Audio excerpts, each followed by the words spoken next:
Everybody. Welcome back to CMN 153, and this is for our class for Tuesday, the 12th, where we get to talk about movies. So today is movie day.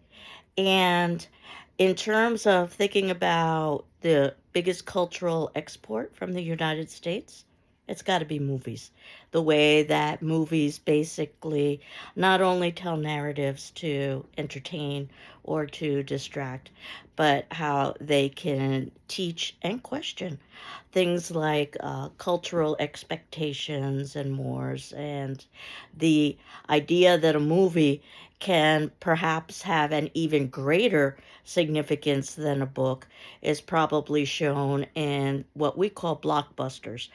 This was something that really started in the 1970s with a film you've probably heard of, and you may have likely seen it as well, Star Wars. And Star Wars was a huge film in a number of ways. It was called a blockbuster, which was a term that was also used for a video chain back in the days when we had video rentals. It was called a blockbuster because there would be long, long lines that would go for blocks. So basically, these were individuals waiting for tickets to get into the theater, so it was busting, so to speak, the block, the number of people who were there. And Star Wars was probably the most successful film in terms of understanding the importance of merchandising and how the film was just one small piece of earning income.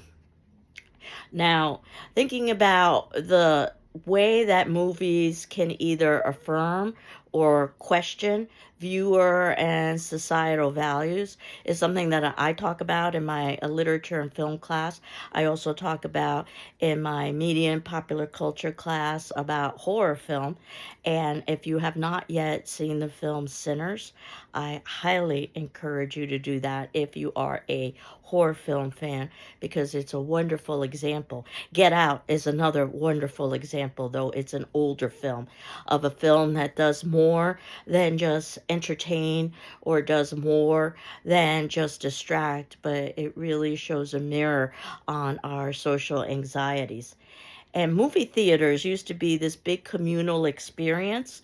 Of course, things have changed with streaming, though there seems to be a resurgence of returning back to the movies. Part of it is a nostalgia, and part of it, I think, is wanting to have some sort of sense of community, of being able to experience a media form with other individuals at the same time. So, thinking a little bit about the history of movies, and you can see this in the notes below, starts really with the 1800s about manipulating photos so that they can appear to move on a screen. In the late 1880s, celluloid, which were photos on thin strips of plastic, allowed for projection. And the kind of projection we had in the late 1800s were for single viewers. But in the early 1900s, there were projection for multiple viewers simultaneously. That made it into a communal experience. And these were known as Nickelodeons, which I believe is the name now of a television or a cable channel of children's programming. So, one of the first examples of a movie, or at least a moving image, is waves rolling across the beach. And reportedly, the audience who was watching this actually stepped back because they were afraid they might get wet by the waves. And while the images might seem pretty antiquated for us today, at the time, they were quite revolutionary. In 1915, so understand the date, 1915, this is over 100 years ago, Mary Pickford became one of what we would call movie stars. She indicated that she couldn't afford to work for under $10,000 a week.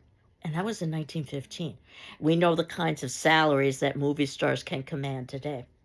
This is when the studio system was launched, where basically big studios were responsible for production, distribution, and exhibition. And that pretty much lasted until the 1950s, where you had some independent filmmakers that were beginning to make films successfully, actually, outside of the studio system.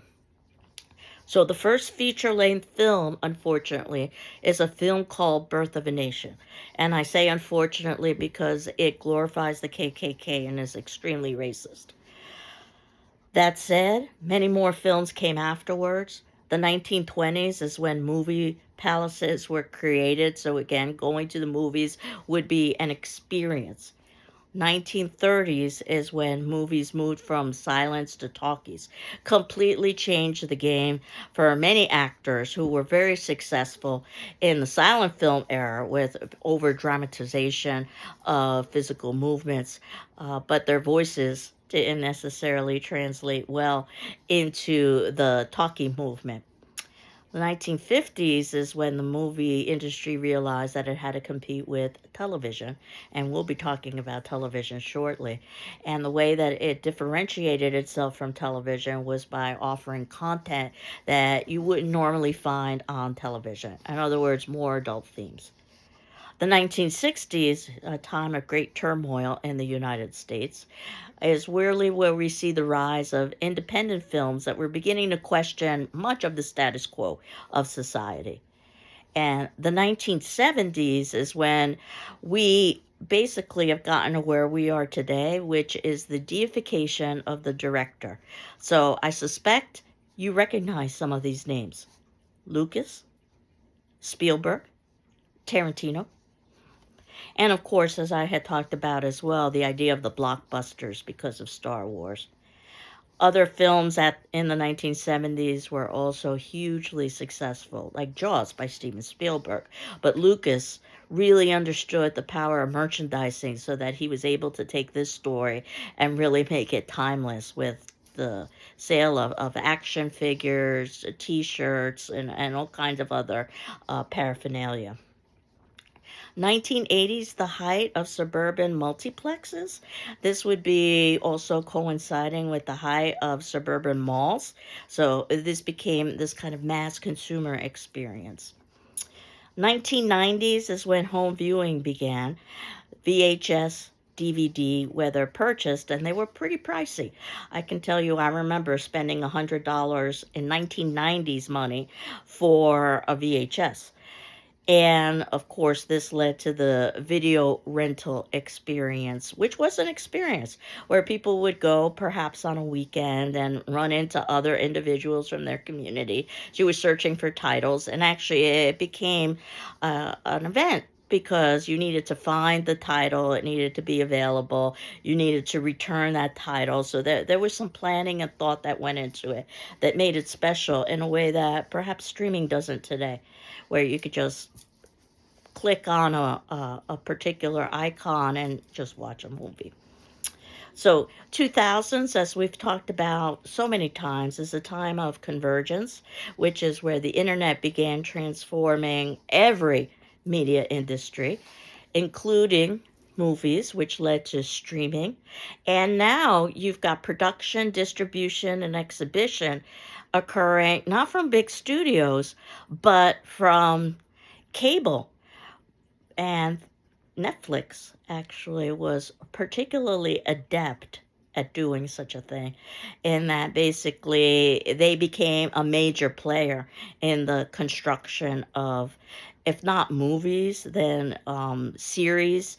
Something like Stranger Things, for instance, was nothing short of a phenomenon of what Netflix was able to do in terms of the marketing and the exhibition of that particular series. And one of the things that Netflix did was create the idea of binging. Part of it was because it coincided with COVID-19, but releasing an entire season in one fell swoop led to individuals watching an entire season in one fell swoop rather than having to wait for weekly episodes coming in. Again, we live in a society where we demand instant gratification. So it worked very nicely in terms of the way that our society was evolving. Now, the American Film Institute is a professional organization, known as the AFI, by the way, What they've done is that they've gathered film scholars together to identify the top 100 films. And you can see in the notes below in the fourth section, I've given you a link to them, and you can read what they've identified as the top 100 films. And you can see that they have two lists. One is more recent. And on both lists, the number one film is a film entitled Citizen Kane. It's a film that I teach in my literature and film class. It is a film that is hugely important in terms of understanding cinema and cinema history. And I can tell you that I first viewed Citizen Kane when I was an undergraduate in college. I was a freshman. I didn't think much of it, to be quite honest with you. It's an older film. It's from 1941. And I didn't understand what I was seeing, how revolutionary it was in terms of, well, everything. Filming techniques, techniques that had never been used before. Makeup, acting with, for instance, overrunning dialogue.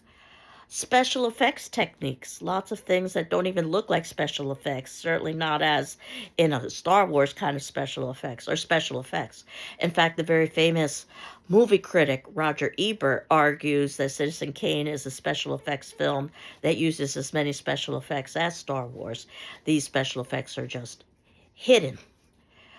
Various genres. So you know that when you go on to Netflix, for instance, that films are based on, or at least they are put into categories, dramas, comedies, so forth. And you'll see many of those elements in Citizen Kane. Symbolism. It's a great film for literary studies, which is how I was first introduced to the film as a freshman, because of all of its symbolic messages. And when we talk about symbolism in literature, we're usually talking about the idea of one object, usually something concrete, that represents or suggests something else, oftentimes not concrete. Themes. Again, if you've taken an English class, you've probably talked a lot about the theme or themes, the major, the universal issues that are discussed in a text. And movies can indeed be text, much like books themselves. We've got a series of unreliable narrators. Again, if you've done literary studies, you know how important it is who is telling the story. There's a circular chronology, which also complicates the narration of the story. And it's based on a media mogul at the time, William Randolph Hearst. He would be the equivalent, perhaps, of Rupert Murdoch today. He owned an incredible amount of media at the time, was very powerful. What ended up happening is that the film is loosely based on him, and to condense a long story, to make it basically understandable in this context, the creator of the film, Orson Welles, who was only in his early 20s when he made the film, directed the film, and starred in the film, had to suffer the repercussions of Hearst's wrath. And it was huge because it was very obviously set on Hearst's life, even though names had been changed. And Hearst made it his lifelong mission to destroy Orson Welles' career, and he was able to successfully do that. So again, I talk about this film much more in my literature and film class. I'm well aware this isn't a literature and film class, but I think everyone should have the experience of watching Citizen Kane. So it is an hour and 59 minutes, so I'm going to keep this video short so that you can watch Citizen Kane, which is usually considered by most film scholars and critics the best film ever made. And it really changed the way that films were created. You can find it on Amazon Prime. You can find it on YouTube. Or I was able to find a free link on Vimeo, so you can see that in the notes below. I've also included the script for the film in case you wanted to read along as you are watching the video. Unfortunately, the free video I found didn't come with closed captioning. I've also included a short article by that noted film critic, Roger Ebert, talking a little bit about the greatness of Citizen Kane. And your attendance question, which is going to be due on Thursday, the 13th. Again, if you need additional time, let me know. And I'll be catching up on your discussion forum responses and your journals in the next few days. After watching Citizen Kane, and this is after also watching reading Roger Ebert's review, do you agree or disagree that Citizen Kane is the best movie ever made, and why? So enjoy Citizen Kane, pull out the popcorn, and next class we'll talk a little bit more about Citizen Kane, and then we will move forward to talk about some more modern media forms such as television. I hope you're doing well. I'm doing well, and we will continue on next class. Take care. Bye bye.